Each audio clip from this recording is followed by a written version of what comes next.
Hello students, good morning. How are you students? You are most welcome to 12th class chemistry. Students, अपना chapter metallurgy वाला 6 चल रहा है और इस चैप्टर में आज का जो टॉपिक है हमारे पास वो है फ्लक्स और स्मेल्टिंग। देखो, फ्लक्स के बारे में पिछली वीडियोस में मैंने आपको बताया था और फ्लक्स को आपको एक्सप्लेन भी किया था। जो फ्लक्स होता है उसका क्या काम होता है। स्टूडेंट्स, रोस्टिंग और कैल्सिनेशन के बाद जो कंसनट्रेटेड ओर्स होते हैं उनके अंदर कुछ इनफ्यूजिबल इम्प्योरिटीज़ प्रेजेंट होती हैं। इन इनफ्यूजिबल इम्प्योरिटीज़ को रिमूव करने के लिए, ये इम्प्योरिटीज़ को गैंग बोल सकते हैं, इन गैंग्स को रिमूव करने के लिए हम इनको पहले फ्यूजिबल इम्प्योरिटीज़ में कन्वर्ट करते हैं। तो फ्यूजिबल इम्प्योरिटीज़ में कन्वर्ट करने के लिए हम यूज़ करते हैं स्टूडेंट्स फ्लक्स को, ठीक है ना। और ये जो फ्लक्स होता है, ये फ्लक्स जब उन इनफ्यूजिबल इम्प्योरिटीज़ के साथ मिक्सड हो जाता है तो वहाँ पर जो भी इम्प्योरिटीज़ बनती है उनको स्लैग बोला जाता है। और ये जो स्लैग होता है स्टूडेंट्स, ये लाइट इन वेट होता है जो फ्लोट करता है मेटल की सरफेस पर, जिसे टाइम टू टाइम वहाँ से रिमूव कर दिया जाता है। और इसके बाद आपको इम्प्योर मेटल ऑब्टेन होती है और इस इम्प्योर मेटल को लेकर आप नेक्स्ट स्टेप में जाते हो, ठीक है ना। तो पहले हम फ्लक्स के बारे में थोड़ा सा डिस्कस कर लेते हैं, उसके बाद आपको बताएंगे कि फ्लक्स के इसको कंसनट्रेटेड ओर को जब हम फ्लक्स के बाद मेटल ऑक्साइड में कन्वर्ट कर लेंगे तो मेटल ऑक्साइड जो है, मेटल ऑक्साइड को लेकर आगे हमने जिस प्रोसेस में लेकर जाना है रिडक्शन वाले में, उस प्रोसेस में किस तरह से इसका हम सिस्टम चेक करते हैं, ठीक है ना। तो पहले यहाँ पर डिस्कस कर लेते हैं किसको, फ्लक्स को। देखो, फ्लक्स का क्वेश्चन है ना, कई बार पूछा जाता है। पिछले वीडियो में मैंने स्टूडेंट सिर्फ आपको इसको एक्सप्लेन किया था, इसलिए ज़्यादा मैं इसके बारे में कुछ बता नहीं रहा हूँ, आपको सिर्फ नोट कर रहा हूँ, ठीक है ना। तो ये बड़ा इंपॉर्टेंट ही होता है, इसलिए मेरे को ये एक वीडियो में एक्सप्लेन करना पड़ा था और अब मैं इसको नोट कर रहा हूँ, ठीक है ना। तो देखो स्टूडेंट्स, सम इनफ्यूजिबल इम्प्योरिटीज, सम इनफ्यूजिबल impurities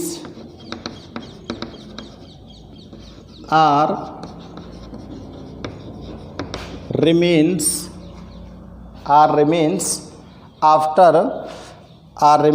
after calcination,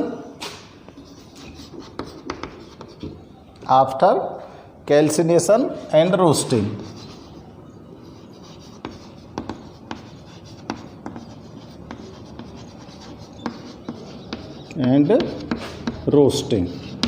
ठीक है ना। कुछ इनफ्यूजिबल इम्प्योरिटीज़ कैल्सिनेशन और रोस्टिंग के बाद बच जाती हैं। कहाँ पर बचती हैं? इन दी ओर, ठीक है ना। ओर के अंदर कुछ इम्प्योरिटीज बच जाती हैं। These are known as gangue, these are known as gangue, जिनको किस नाम से जानते हैं? गैंग के नाम से जानते हैं, ठीक है ना। The reagent which added to remove gangue, the reagent which added to remove gangue, इस गैंग को रिमूव करने के लिए जो रीजेंट ऐड किया जाता है, still present in the ore, still present in the ore is called flux, ठीक है ना। तो ये फ्लक्स की डेफिनेशन हो गई, यानी कि जो कैल्सिनेटेड और रोस्टेड ओर्स है उसके अंदर जो इम्प्योरिटीज़ प्रेजेंट है, उन इम्प्योरिटीज़ को रिमूव करने के लिए जिस रीजेंट को आप इन गैंग्स के अंदर, गैंग्स को रिमूव करने के लिए जिस रीजेंट को आप ऐड करते हो, उस रीजेंट को ही क्या बोलते हैं? फ्लक्स बोलते हैं, ठीक है ना। When flux is added, when क्या होता है? देखो, जब फ्लक्स को ऐड करते हो तो when the flux is added, जब फ्लक्स को ऐड करते हैं तो इम्प्योरिटीज किस में कन्वर्ट हो जाती हैं? फ्यूजिबल में। From A fusible product called slog, form A fusible product called slag. ठीक है ना। जैसे ही आपने फ्लक्स को गैंग के अंदर ऐड कर दिया है तो ये फ्यूजिबल इम्प्योरिटीज़ में कन्वर्ट हो गई हैं, और ये फ्यूजिबल इम्प्योरिटीज़ क्या कहलाएंगे? स्लैग कहलाएंगे। और स्लैग की क्या खास बात होती है? स्लैग लाइट इन वेट होता है कि नहीं होता है? Slag light in weight, so it float. Slag is light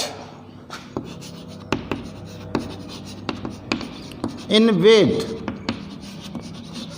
so it float at the surface of the metal। जो भी मेटल है आपकी, उसकी सरफेस पर ये क्या करने लगता है? फ्लोट करने लगता है। ठीक है ना। मेटल ना लिखकर आप इम्प्योर मेटल लिख सकते हो या क्रूड मेटल लिख सकते हो। क्रूड मेटल, ठीक है ना। Crude metal and separated it time to time, और इसको टाइम टू टाइम क्या कर लिया जाएगा? सेपरेट कर लिया जाएगा। कल मैंने एक्सप्लेन कर दिया था आपको, बिल्कुल मेटल की सरफेस पर ये स्लैग फ्लोट करेगा, और जब सरफेस पर फ्लोट करेगा तो इजी वे में वहाँ से इसको हम क्या कर सकते हैं? रिमूव कर सकते हैं। ठीक है ना। तो सेपरेट हो गया। अब आपके पास जो ये काम था, इसमें आपने क्या किया? देखो, आपने के पास थी इनफ्यूजिबल गैंग, है ना। इसके अंदर आपने किसको ऐड किया? फ्लक्स को। तो आपको क्या ये ऑब्टेन हो गया? Fusible slag. समझ में आ गई? एक रिएक्शन के थ्रू मैंने पूरी प्रोसेस को नोट कर दिया यहाँ।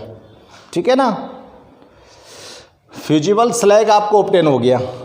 अब देखो स्टूडेंट्स, ये जो फ्लक्स होता है, कई बार क्या होता है कि ये जो इम्प्योरिटीज होती हैं ये एसिडिक हो सकती है, बेसिक हो सकती है। तो इन इम्प्योरिटीज़ को, यानी कि गैंग्स बेसिक है या एसिडिक है, इनको रिमूव करने के लिए जो फ्लक्स होते हैं वो 2 टाइप्स के यूज़ किए जाते हैं। तो मैं यहाँ पर नोट कर रहा हूँ, flux are of 2 types. Flux 2 types के होते हैं। पहला लिख रहा हूँ मैं, एसिडिक फ्लक्स। एसिडिक फ्लक्स क्या होता है? ठीक है ना। अगर आपके जो क्रूड मेटल है, इस क्रूड मेटल के अंदर बेसिक इम्प्योरिटीज प्रेजेंट है या बेसिक गैंग प्रेजेंट है, तो आप लोग एसिडिक फ्लक्स का यूज़ करोगे। तो क्या लिखेंगे इसमें? To remove basic gangue, to remove basic gangue acidic flux is used. ठीक है ना। बेसिक गैंग है तो एसिडिक फ्लक्स को यूज करोगे। और देखो, एसिडिक फ्लक्स का एग्जाम्पल मैं लिख रहा हूँ आपको यहाँ। एसिडिक फ्लक्स का एग्जाम्पल है, आपको बहुत ज़रूरी है, बहुत ही इम्पोर्टेंट है लर्न करना। सिलिकॉन डाइऑक्साइड SiO2, ये एक एसिडिक फ्लक्स होता है जो कोई भी बेसिक गैंग इसके अंदर प्रेजेंट होगी उसको ये रिमूव करने का काम करेगा। ठीक है ना। तो देखें, बेसिक इम्प्योरिटीज क्या हो सकती है? बेसिक इम्प्योरिटीज लिख दूँ? किस तरह की बेसिक इम्प्योरिटीज आपके क्रूड मेटल के अंदर प्रेजेंट हो सकती हैं? कैल्शियम ऑक्साइड की और मैग्नीशियम ऑक्साइड की, ये बेसिक इम्प्योरिटीज होती हैं। अगर इनको रिमूव करना है तो आप एसिडिक फ्लक्स का यूज़ करोगे, और एसिडिक फ्लक्स का यूज़ करने के लिए करेंगे तो ये किस तरह से रिएक्शन करेगा। रिएक्शन नोट कर देता हूँ मैं, नीचे से दिख रहा है क्या, चेक करते हैं। चलो एक बार आप इसको नोट करो बच्चों, वीडियो को पॉज करके, और मैं अभी इनकी रिएक्शन नोट करता हूँ आपको, है ना। तो देखो, बेसिक इम्प्योरिटीज प्रेजेंट है कैल्शियम ऑक्साइड की, आपने इसमें फ्लक्स ऐड कर दिया, क्या, एसिडिक फ्लक्स। तो यहाँ पर जो स्लैग आपको ऑब्टेन होगा वो होगा कैल्शियम सिलिकेट, CaSiO3। मैंने बताया था प्रीवियस वीडियो में कि जो स्लैग होते हैं वो सिलिकेट्स होते हैं मोस्टली।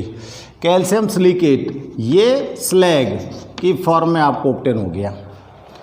अगर मैग्नीशियम ऑक्साइड की इम्प्योरिटीज प्रेजेंट है तो मैग्नीशियम सिलिकेट ऑब्टेन हो जाएगा आपको, ठीक है ना। और अगर मैंगनीज ऑक्साइड की इम्प्योरिटीज प्रेजेंट हैं तो आपको यहाँ पर मैंगनीज सिलिकेट ऑब्टेन हो जाएगा, MnSiO3। ये सब के सब क्या है, स्लैग है, ठीक है ना। और इन स्लैग को सबको रिमूव कर देंगे तो ये इम्प्योरिटीज ऑटोमेटिकली आपकी जो क्रूड मैटर है उससे रिमूव हो जाएंगी, ठीक है भाई। अब देखो दूसरा आप लोग क्या यूज़ करने वाले हो, बेसिक फ्लक्स को। बेसिक फ्लक्स को किस तरह से यूज़ करेंगे, कब यूज़ करेंगे, ठीक है ना। अगर आपके क्रूड मेटल में कैसी इम्प्योरिटीज प्रेजेंट है, to remove acidic gangue, basic flux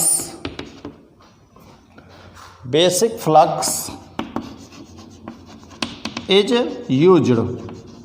अगर हमारे पास जो क्रूड मेटल है उस क्रूड मेटल के अंदर एसिडिक गैंग प्रेजेंट है तो बेसिक फ्लक्स का यूज करेंगे। और बेसिक जो फ्लक्स होते हैं स्टूडेंट्स, उनके एग्जाम्पल मैं आपको दूं, बेसिक फ्लक्स की फॉर्म में आप लोग किसका यूज़ करोगे, ठीक है ना। तो बेसिक फ्लक्स के रूप में आप लोग एग्जाम्पल लिख सकते हो कैल्शियम ऑक्साइड और मैग्नीशियम ऑक्साइड, ये बेसिक फ्लक्स हैं। और एसिडिक इम्प्योरिटीज़ क्या होगी, एसिडिक इम्प्योरिटीज हो सकती है सिल्वर डाइऑक्साइड की, यानी कि एसिडिक इम्प्योरिटीज क्या हो सकती हैं, SiO2 की हो सकती है, और आपके पास हो सकती है P4O10 फॉस्फोरस के ऑक्साइड की। ये एसिडिक इम्प्योरिटी इसके अंदर प्रेजेंट हो सकती हैं। तो इनको आप जब रिमूव करोगे तो आपको जो स्लैग ऑब्टेन होगा वो चेक कर लेते हैं। देखो कैल्शियम के साथ इसको रिएक्ट कराएंगे तो वही कैल्शियम सिलिकेट आपको ऑब्टेन हो जाएगा, ठीक है ना। ये स्लैग आ गया। और अगर आप लोग P4O10 के साथ SiO2 को यूज़ करते हो, ठीक है ना, P4O10 के साथ नहीं, SiO2 को यूज़ क्यों करेंगे, इनमें से यूज़ करेंगे ना, दोनों में से कोई सा भी आप लोग बेसिक फ्लक्स यूज़ करो ना। जैसे मैंने MgO को यूज़ कर लिया तो यहाँ पर जो स्लैग आपको ऑब्टेन होगा वो स्लैग क्या होगा स्टूडेंट्स, Mg3PO4 का होल ट्वाइस। क्या बोलेंगे इसको, मैग्नीशियम फॉस्फेट। क्या होगा, मैग्नीशियम फॉस्फेट। अरे मैंने यहाँ पर इसको क्यों लगा दिया, डायरेक्ट लिखते हैं Mg3PO4। बैलेंस करके देखो इसको, देखो ये हो गया 4 और ये हो गए 6, ये हो गया 8 16, ठीक है। ये आपके पास आ गया स्लैग। ये स्लैग को अभी आप रिमूव कर सकते हो। तो बच्चों मैंने आपको ये सब कुछ आपके सामने नोट कर दिया फ्लक्स के बारे में। फ्लक्स क्या होता है, फ्लक्स का यूज कब करते हो, फ्लक्स कितने टाइप के होते हैं और कौन कौन से टाइप के क्या क्या एग्जाम्पल हैं, और वो एग्जाम्पल्स के बाद आपको इम्प्योरिटीज़ के बारे में भी मैंने नोट कर दिया है, और इन इम्प्योरिटीज़ को ये जो फ्लक्स होते हैं एसिडिक हो चाहे बेसिक हो, ये किस तरह से लेकर रिमूव कर देते हैं। ठीक है ना। अब इसके बाद आपको ये जब स्लैग यहाँ से रिमूव हो जाएगा, यानी कि इम्प्योरिटीज़ यहाँ से रिमूव हो चुकी हैं, अब आपके पास जो मेटल यहाँ पर ऑब्टेन हुई है वो है क्रूड मेटल। अब इस क्रूड मेटल में क्या है, ये मेटल का ऑक्साइड ही तो है भाई। कैल्सिनेटेड और रोस्टेड जो ओर्स हैं वो मेटल ऑक्साइड ही तो हैं। अब इन मेटल ऑक्साइड को लेकर आप नेक्स्ट स्टेप पे चलोगे। तो आपने स्टूडेंट्स चेक किया था, जब एक्सट्रैक्शन ऑफ मेटल मैंने स्टार्ट किया था तो वहाँ पर मैंने आपको ये 2 स्टेप बताए थे। पहला स्टेप तो बताया था कि आप कंसनट्रेटेड ओर को कन्वर्ट करोगे मेटल ऑक्साइड में, बताया था ना। और दूसरा जो स्टेप था इसका स्टूडेंट्स वो क्या था कि मेटल ऑक्साइड का क्या करेंगे, हम रिडक्शन करेंगे, और रिडक्शन करने के बाद उसे इम्प्योर मेटल में कन्वर्ट करेंगे। ठीक है ना। ये 2 स्टेप बताए थे ना, जिसमें से हमारा जो पहला स्टेप है कौन सा, कंसनट्रेटेड ओर को कन्वर्ट करना मेटल ऑक्साइड में, वो कंप्लीट हो चुका है। अब मेटल ऑक्साइड में कन्वर्ट हो गया है तो अब दूसरे स्टेप पर आते हैं, और दूसरा स्टेप हमारे पास क्या है कि जो मेटल ऑक्साइड है इसको हमका रिडक्शन करना है, और रिडक्शन करने के बाद इसे रिडक्शन करेंगे और इससे इम्प्योर मेटल ऑब्टेन करेंगे। ठीक है। तो दूसरा स्टेप चालू कर देते हैं एक्सट्रैक्शन का। ओके, नोट कर लीजिए आप इसको। स्टेप ध्यान आ रहे हैं ना, मेरी बात समझ में आ रही है ना। एक्सट्रैक्शन के 2 स्टेप बताए थे, जिसमें मेटल कंसनट्रेटेड ओर को मेटल ऑक्साइड में कन्वर्ट करना था। आप अपनी नोटबुक में चेक करिए, ठीक है ना, जहाँ पर हमने एक्सट्रैक्शन की हेडिंग डाली थी वहाँ पर एक्सट्रैक्शन को 2 स्टेप में कंप्लीट करना था। पहला स्टेप कंप्लीट हो चुका है मेटल ऑक्साइड में कन्वर्ट करने वाला। अब मेटल ऑक्साइड से हमको इम्प्योर मेटल ऑब्टेन करनी है बाय रिडक्शन के। ठीक है ना। तो अब मैं नेक्स्ट स्टेप डाल रहा हूँ स्टूडेंट्स, और नेक्स्ट स्टेप है हमारे पास reduction of metal oxide to impure metal. Reduction of metal oxide to impure metal. ठीक है ना। दूसरा स्टेप चालू हो गया एक्सट्रैक्शन का। ध्यान रखना, आप अपने नोटबुक से चेक करके आप बिल्कुल सिस्टम बनाओ दिमाग में कि अब तक हमने क्या पढ़ा था और अब हम किसको स्टार्ट कर रहे हैं। कंसनट्रेटेड ओर है, कंसनट्रेटेड ओर का आप ऑक्साइड मेटल ऑक्साइड बना चुके हो कंसनट्रेटेड ओर से। ठीक है ना। और मेटल ऑक्साइड बनाने के लिए आपने रोस्टिंग और कैल्सिनेशन 2 प्रोसेस को यूज़ किया था। ठीक है ना। और यहाँ से आपने इम्प्योरिटीज़ को भी रिमूव कर दिया है फ्लक्स के थ्रू। और अब आपके पास जो मेटल ऑक्साइड है, जो क्रूड मेटल का मेटल ऑक्साइड है, अब उसको नेक्स्ट स्टेप में लेके चल रहा हूँ मैं। अब उस मेटल ऑक्साइड का मुझको को क्या करना है, रिडक्शन करना है, और रिडक्शन करने के बाद हमको ऑब्टेन करनी है इम्प्योर मेटल। ठीक है ना। इम्प्योर मेटल जब ऑब्टेन हो जाएगी फिर उसको अगले स्टेप में लेके चलेंगे। समझ गए ना बात को। तो देखो, इस मेटल ऑक्साइड को इम्प्योर मेटल में रिडक्शन करने के लिए कई मेथड हैं स्टूडेंट्स। यहाँ पर भी कई मेथड्स का यूज़ किया जाता है। तो देखो, उनमें से एक आध मेथड को मैं आपको एक्सप्लेन करता हूँ। सम मेथड्स आर यूज्ड, यहाँ पे लिख रहा हूँ मैं, some methods are used to reduction of metal oxide as follows. ठीक है ना। कुछ मेथड्स यूज़ किए जाते हैं, जिसमें से मैं पहला मेथड यूज़ कर रहा हूँ। क्या कर रहा हूँ, पहला मेथड यूज़ कर रहा हूँ, जिसको बोलेंगे रिडक्शन विद कार्बन। कार्बन भी बोल सकते हैं इसको, कोक भी बोल सकते हैं। कोक जो होता है वो कार्बन की फॉर्म में ही होता है। रिडक्शन विद कोक भी हो सकता है ये। ठीक है ना। तो देखो, कार्बन ओब्लिक कोक, और इस प्रोसेस को बच्चों बोलते हैं हम स्मेल्टिंग। जैसा कि मैंने आपको टॉपिक में डाला है स्मेल्टिंग, तो ये स्मेल्टिंग वाला टॉपिक है। ठीक है ना। अब reduction with carbon, metal oxide का आपको रिडक्शन करना है किसके साथ? कोक के साथ। और कोक के साथ जब रिडक्शन करते हैं तो यहाँ पर आपको इम्प्योर मेटल ऑब्टेन होती है और ये प्रोसेस कहलाती है स्मेल्टिंग। क्या कहलाती है? स्मेल्टिंग। और इसके लिए आप लोग यूज करने वाले हो स्टूडेंट्स एक क्या? फर्नेस को, और फर्नेस का नाम क्या है? ब्लास्ट फर्नेस, यानी कि ब्लास्ट फर्नेस होती है। और इस ब्लास्ट फर्नेस में हाई टेम्परेचर पर, टेम्परेचर बहुत हाई रखते हैं इसमें ब्लास्ट फर्नेस के अंदर, हाई टेम्परेचर पर मेटल ऑक्साइड का रिडक्शन करेंगे। मेटल ऑक्साइड का रिडक्शन करेंगे स्टूडेंट्स, तो यहाँ से आपको इम्प्योर मेटल ऑब्टेन होगी, ठीक है ना। और जो ऑक्साइड की इम्प्योरिटीज़ है, मेटल का ऑक्साइड है ना, जो ऑक्साइड है यानी कि जो ऑक्सीजन है उसका रिडक्शन हो जाएगा और वो कार्बन मोनोऑक्साइड और कार्बन डाइऑक्साइड की फॉर्म में यहाँ से रिमूव हो जाएगी, ठीक है ना। तो ये चेक करेंगे हम यहाँ पर। तो स्टार्ट करते हैं बच्चों। तो देखो चेक करते हैं, oxides of less electropositive, oxides of less electro positive, मतलब लेस इलेक्ट्रो पॉजिटिव मेटल के ऑक्साइड ले रहे हैं हम पहले। मेटल कौन कौन से हो सकते हैं?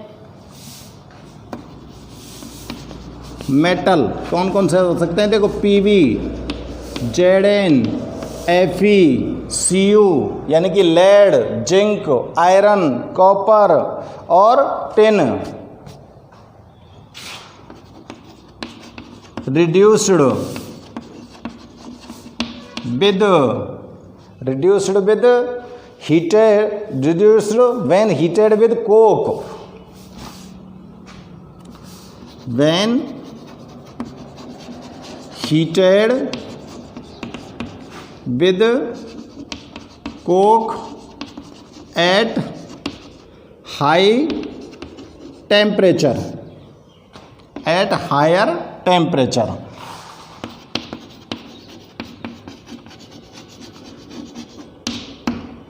समझने की कोशिश करो। आप लोग उन मेटल्स के ऑक्साइड को यहाँ पर यूज़ कर रहे हो जो लेस इलेक्ट्रोपॉजिटिव हैं। समझ आ रही है बात? लेस इलेक्ट्रोपॉजिटिव जो मेटल हैं वो कौन सी हैं? लेड है, जिंक है, आयरन है, कॉपर है, टिन है। और इन लेस इलेक्ट्रोपॉजिटिव मेटल्स का रिडक्शन आप कोक के साथ हीट करोगे। रिडक्शन करने के लिए क्या करोगे? कोक के साथ हीट करोगे हायर टेम्परेचर पर। और जब इनको आप लोग हायर टेम्परेचर पर हीट करोगे तो इनके अंदर कुछ रिएक्शंस होंगी, ठीक है ना। एक दूसरा स्टेप भी यहाँ पर नोट कर देता हूँ। जब आप हायर टेम्परेचर पर रोस्टेड ओर को कार्बन के साथ हीट करते हो तो इसका रिडक्शन होता है। ये काम हो रहा है कि नहीं हो रहा है? तो यहाँ पर मैं नोट कर देता हूँ। When roasted ore is heated, when roasted ore is heated with carbon, with carbon at higher temperature, at higher temperature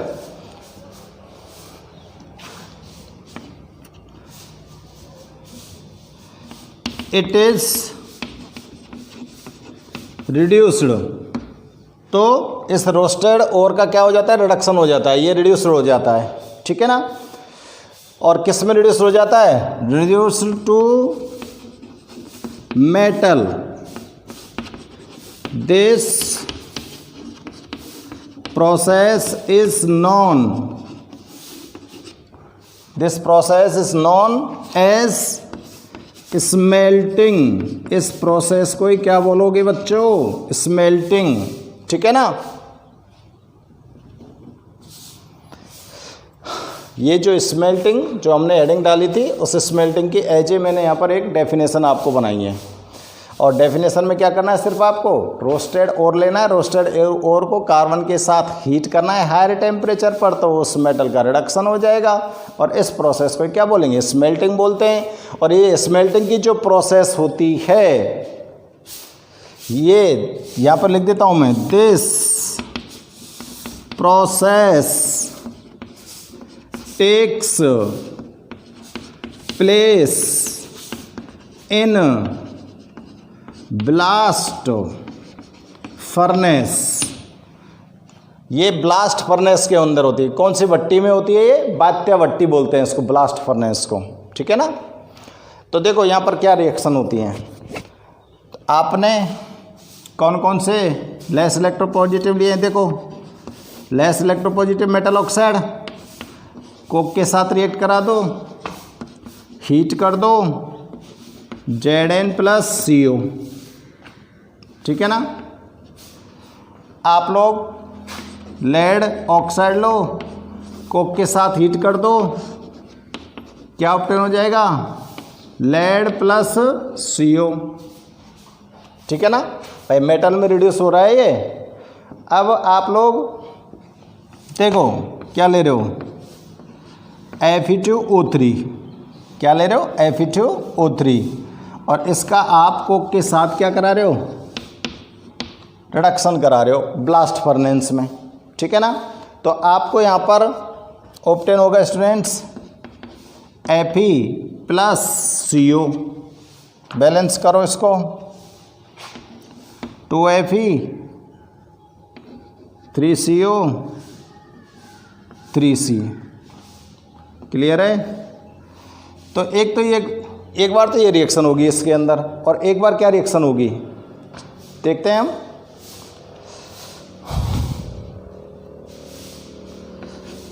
Fe2O3 + 3CO = Fe + CO2। Balance करो, बैलेंस करो इसको।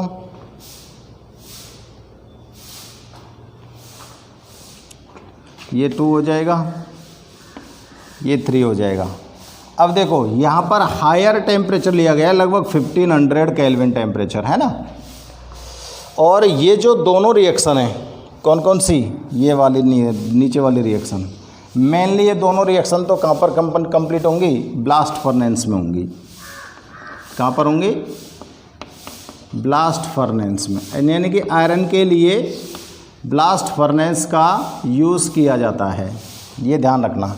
हायर टेम्परेचर है बच्चों, यहाँ पर टेम्परेचर एवरी रिएक्शन में कैसा है? हायर टेम्परेचर, ठीक है ना। तो आप लोग reduction of metal oxide to impure metal. अब देखो यहाँ पर मेटल ऑक्साइड यूज़ किए हैं आपने सब जगह।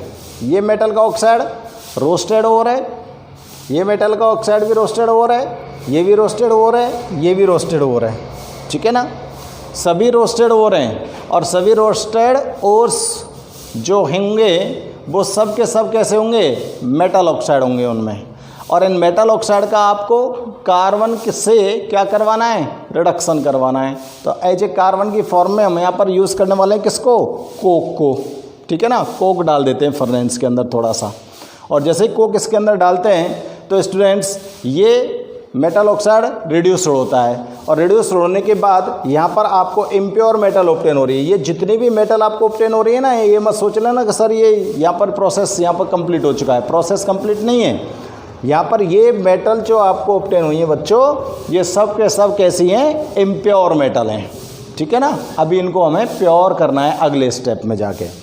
तो सब के सब इम्प्योर मेटल आपको यहाँ पर ऑब्टेन हो चुके हैं। और आयरन के लिए जो आप ये स्टेप यूज़ कर रहे हो, यानी कि हेमेटाइट, यानी ये आयरन का ऑक्साइड है, और आयरन के ऑक्साइड को आप ब्लास्ट फर्नेस में ले गए हो, और ब्लास्ट फर्नेस में उसमें कोक डाला है। कोक डालने के बाद यहाँ आपको इम्प्योर आयरन मेटल ऑब्टेन हुई है, और कार्बन मोनोऑक्साइड गैस यहाँ से रिलीज हुई है।